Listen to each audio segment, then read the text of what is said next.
dell'altrove. Dunque, che questo romanzo abbia inizio. In fondo, è solo un trucco. Sì, è solo un trucco. Je t'aime comme un fou, comme un soldat, comme une star de cinéma. Tu l'aimes ton sociologue à lunettes, bah crie-le, dis-le, hurle-le, exprime-toi, hurle-le sur les réseaux sociaux, le sociologue à lunettes, bah oui, c'est moi. Et aujourd'hui, je vais vous dire la vérité. La vérité, c'est que je voulais faire cette vidéo hier pour la journée de la femme. Et puis comme j'ai eu une journée d'homme un petit peu compliquée, j'ai oublié. Et puis je me suis dit les priorités d'abord. On verra la journée de la femme quand on aura le temps. Alors, la journée internationale des droits de la femme 2017. Quentin m'envoie cet article pour le partager avec vous. Alors si vous aussi vous avez envie de m'entendre lire et décrire et commenter les articles de la presse, on va peut-être créer une petite playlist à cet effet, à ce sujet, qu'on va appeler la playlist vue dans la presse par exemple. Ah bah tiens, elle existe déjà, les choses, ça tombe bien.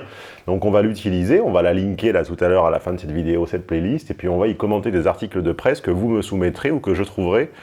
Attends, tais-toi 2 secondes, la pub du Club Med, là, on t'a rien demandé, hein. On sait pas d'où tu sors, toi, d'ailleurs. Et donc, vous m'entendrez lire et commenter des articles de presse que je trouve intéressants, pertinents, drôles, voire sarcastiques, voire parfois dissidents, mais bon, je vous connais, hein, on vous donne ça, après vous voulez ça, donc pas trop en même temps. À juste dose, hein, tout ce qui est excessif est sans portée, disait Talleyrand. Donc, je vous donnerai... qu'est-ce que je raconte? Oui, alors Quentin m'a fait parvenir cette page, enfin cet article par WhatsApp, mais comme vous n'avez pas mon numéro de téléphone, vous n'allez pas le faire et vous allez me l'envoyer par Facebook. Voilà, stéphaneedouard.public, enfin stéphane.edouard.public, c'est ma page Facebook là ci-dessous, sur laquelle vous allez partager avec moi des articles tels que celui-ci.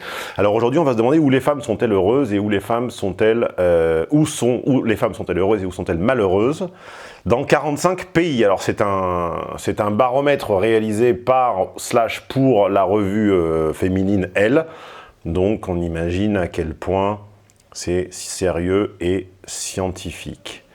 Alors le bonheur, qu'il se rapproche de l'harmonie chez le maître chinois Confucius. Donc là, en fait, la journaliste qui s'appelle... comment elle s'appelle Ah ben non, c'est un homme. Non, c'est un homme.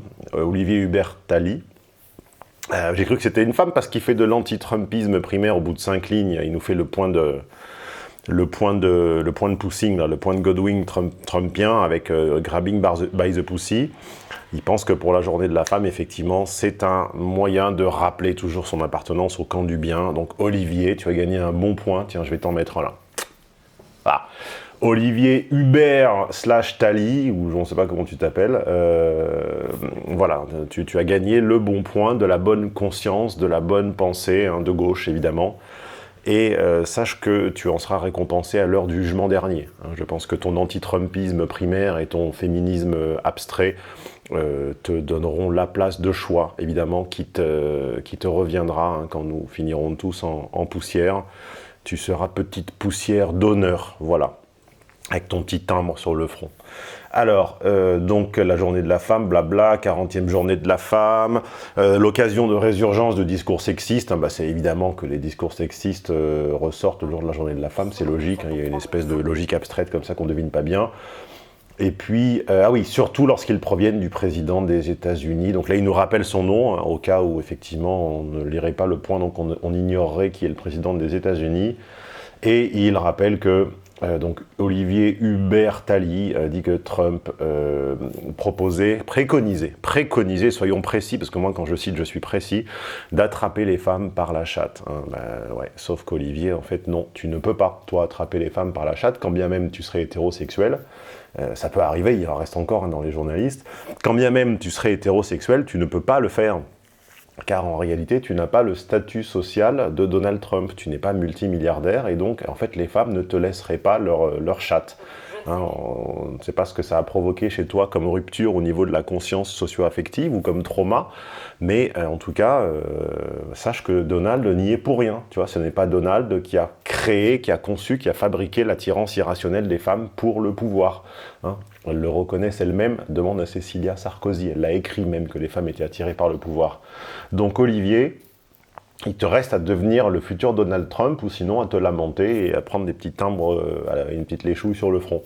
Alors, où les femmes se sentent-elles heureuses dans le monde? Alors, 2014, blabla, 42 pays. Alors, Lagardère Active a vendu les éditions étrangères de Elle.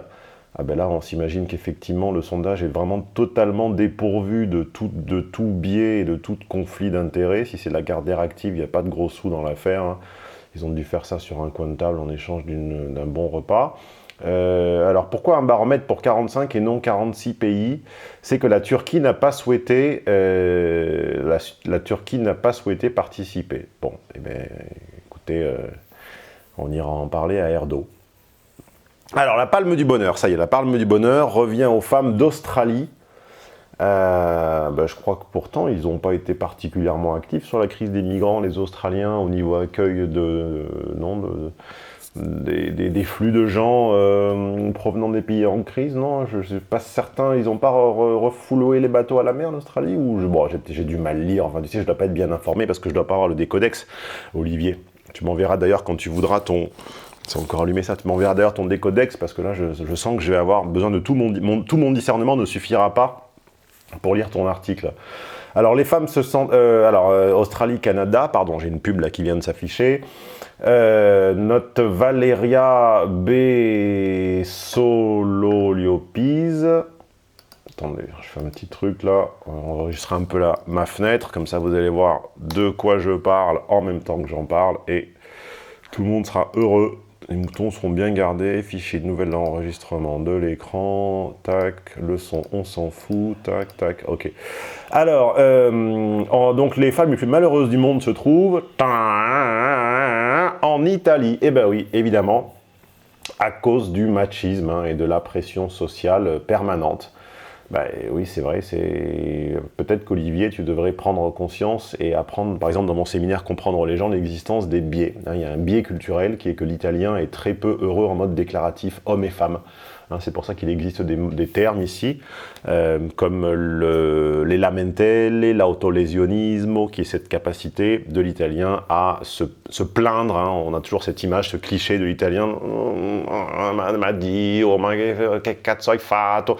Voilà, ça c'est l'italien se plaint, donc la femme italienne n'est guère plus malheureuse que l'homme italien, c'est en réalité un biais de langage, un biais d'expression. Et quant au machisme et à la pression sociale, ça leur permet quand même juste quelque chose qui est globalement de ne pas travailler ou très peu.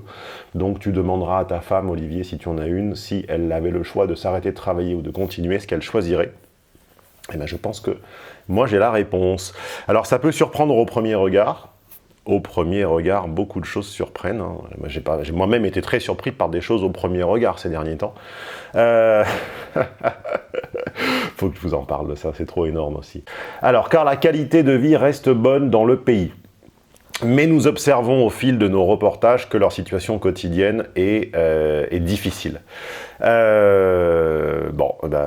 Écoutez, voilà, moi j'aimerais bien que vous enquêtiez avec moi sur la vie des femmes en Italie, parce que je les côtoie quand même pas mal, et je n'ai pas le même son de cloche. Mais enfin bon, puisque c'est la rédactrice en chef du Elle italien qui le dit, hein, je pense qu'elle et ses amis en ont une vision effectivement sociologiquement parfaitement objective, parce que dans la formation de journaliste à Elle, évidemment, il n'y a pas que maman blogueuse, il y a aussi une part de sociologie quantitative et qualitative, je pense, assez sérieuse avec des examens à la clé. Alors, une constante, beaucoup plus intéressant, une constante de l'étude, les femmes se sentent plus heureuses si elles sont en couple. Ah bah, quelle surprise! À la question, vous sentez-vous heureuse ou très heureuse? 71 répondent oui, 77 lorsqu'elles sont en couple et 65 pour les célibataires. La France est dans la moyenne. Alors là par contre, c'est le paragraphe suivant qui est intéressant, Olivier, parce que là, tu deviens parfaitement comment on dit déjà, machiste. Tu deviens parfaitement misogyne en prétendant, et là je cite Olivier, hein, vous ne me le mettrez pas dans la bouche cette fois-ci, que la vie de famille est la principale source de bonheur des femmes et de loin. Moi, j'aurais cru l'épanouissement professionnel, tout d'abord, la réalisation, la confrontation au danger, le risque, la prise de risque, l'entrepreneuriat, non. C'est étonnant quand même. F est surdéterminé dans ce qu'on appelle sa feuille de route ou son secret agenda par sa vie de famille, sa vie sociale et sa vie amoureuse. Voilà. Le travail arrive derrière l'amour, le social et la famille chez F, ce qui est quand même hautement misogyne. Olivier, je suis à la limite de te mettre en demeure de retirer ton article. Donc je ne le ferai pas, tu as de la chance parce qu'on est jeudi, demain je pars à Paris et donc j'ai un peu autre chose à faire. Hein. J'ai un séminaire à écrire, mais sache que si j'avais une demi-minute à te consacrer, Olivier, je te dénoncerais à 20 minutes hein, pour misogynie active. Parce que moi, si j'avais dit que les femmes pensaient plus à leurs gamins, à leurs copains, à leur maison, qu'à construire des entreprises, moi j'aurais déjà toute la clique, toute la commandantour au cul. Bon, écoute, toi tu peux, donc tu dois avoir la carte, on sait pas bien. Alors en France, la vie amoureuse a plus d'importance que la moyenne, notamment plus qu'en Chine. Donc 21% en France contre 7% en Chine. Bah oui, ça forcément. 56%, oui c'est ça, non, 21 contre 7. Bah, effectivement, les Chinois, oui, on sait qu'ils en sont à une séquence historique où leurs priorités sont autres. Et la vie sociale passe avant tout pour les Hollandaises, blablabla. Ça, on s'en fout, personne ne connaît des Hollandaises. Alors, seuls 9% des répondantes à travers les 45 pays sondés déclarent que leur vie professionnelle est la première source de leur bonheur, c'est-à-dire moins d'une femme sur 10, c'est-à-dire, Olivier, encore une fois, je pense que tu vas l'avoir ton procès au cul, Olivier, tu mérites, hein, plus de 90... Tu nous écris, Olivier Hubert-Tali, que 9 femmes sur 10 se foutent comme de l'an 40 de leur carrière, parce qu'elles préfèrent être amoureuses avec des enfants. C'est quand même une réduction à leur genre, c'est quand même une réduction archétypale au prototype féminin dans tout ce qu'il a de plus néo-ancien régime, limitant, clivant...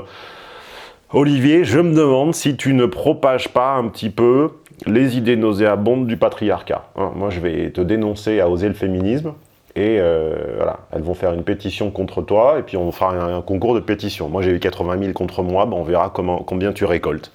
Donc, voilà, le gagnant gagne un bon d'achat sur Mad Consulting.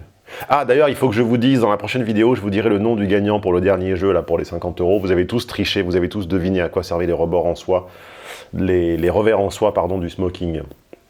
Alors, dans l'Hexagone, la moitié des femmes se disent satisfaites de leur vie professionnelle. Bon, au Brésil, elles sont 27%, Moyen-Orient, hein. 63 jugent qu'elles ont accès aux mêmes opportunités de carrière que les hommes, donc près de 2 sur 10. Ah non, pardon, alors ça c'est où? T'es pas clair, Olivier, au niveau de ton expression écrite. Hein. Tu vois, si j'étais ton prof si j'étais ta Brigitte Macron et si tu étais mon Emmanuel, tu vois, je te sanctionnerais. Tu aurais un 12 moins. Voilà. 41% en France, donc à Hong Kong, elles sont très très contentes de leur carrière. En France, 41%, non, elles ne le sont pas du tout, en fait, voilà. 39% se disent discriminées professionnellement parce qu'elles sont des femmes. En France, contre 57 aux États-Unis et 83 en Chine. Alors, les pressions, donc voilà, elles ressentent toutes des pressions, 47%, 51%, 67%, de satisfaire aux standards sociaux. Hein, oui, c'est vrai que ce ne sont pas du tout les femmes qui se galvanisent entre elles à coups de presse, à coups de revue pour ressembler à un modèle unique, hein, parce qu'on est bien d'accord qu'entre F et H, les plus au fait de la mode, évidemment, c'est H. Évidemment, ce sont les hommes qui suivent les modes, les standards, l'évolution des tendances. F, au contraire, rêve de s'en émanciper, de s'en libérer. C'est très, très lourd pour elle. Alors, 47% dans le monde, 51% en France, 67% au Brésil, souffrent des standards mondiaux de la société, de la culture, effectivement, et religieux. Bon, alors ça, c'est peut-être vrai au Japon, c'est peut-être vrai au Brésil. Après, en France, un peu moins, je pense. D'ailleurs, Amélie Nothomb, alors là, Olivier nous montre en fait qu'il a de la référence culturelle à gogo, en veux-tu, en voilà, en nous citant Amélie Nothomb, dans le seul livre probablement qu'il a lu d'elle, hein, qui remonte à 17 ans, Stupeur et tremblement. Bon, bah écoute, 17 ans ont passé, je pense que tu peux en lire un autre maintenant, Olivier. Alors enfin, le fait de maintenir une belle apparence compte beaucoup moins en France qu'au Brésil. Ben pourtant, pour connaître les deux pays, je peux vous dire que les Françaises sont beaucoup plus belles que les Brésiliennes. Si vous êtes allé au Brésil d'ailleurs, pour de vrai, hein, pas le Brésil des cartes postales, hein. Si vous avez vu le vrai Brésil, notamment dans ces quartiers populaires, dites-moi ci-dessous si vous les trouvez si belles que cela. Les Françaises sont assez peu portées sur Oui, 7 femmes sur 10 ne sont d'ailleurs pas effrayées par l'idée de vieillir. Ben non, c'est sûr que les produits de beauté et les milliards d'euros représentés par les L'Oréal-like, les anti-vieillissements, les crèmes hydratantes avec les acides oxygénants qui se dissimulent sous l'épiderme de la peau, évidemment, c'est pas les femmes qui les achètent. Ça doit être mon chat, tiens. Ça doit être mon chat qui, effectivement, achète à L'Oréal 2,5 milliards de produits anti-vieillissants par an. Ça ne peut pas être les femmes, je comprends pas. Moi, en tout cas, je ne les ai jamais vus faire cela.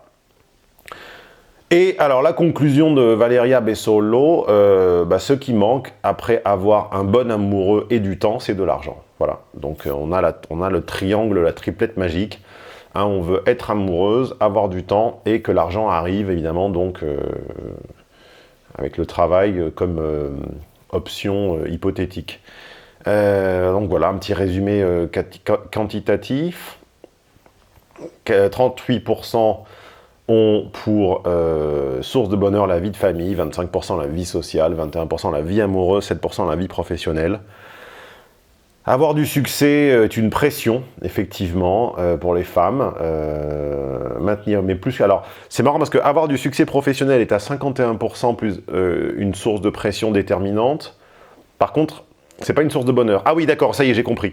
C'est qu'effectivement, c'est un enjeu perdant-perdant. C'est-à-dire que tu ne peux, au boulot, quand tu es une femme, qu'avoir la pression, mais pas le bonheur, en fait. Les deux sont incompatibles. Bon.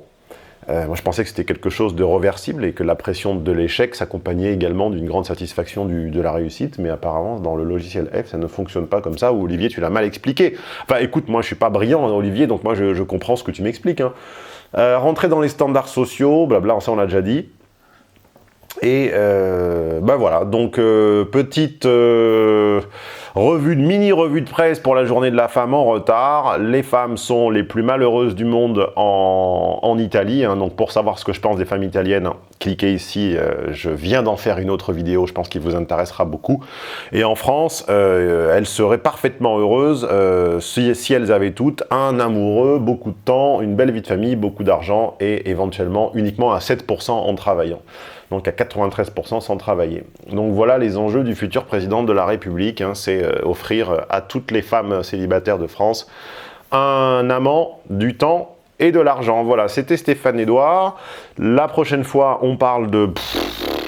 J'ai plein de trucs dont il faut que je vous parle la prochaine fois. Bon, bref. On continue de se muscler les pouces, on commente la vidéo en même temps qu'on la regarde, ça m'incite à en produire d'autres.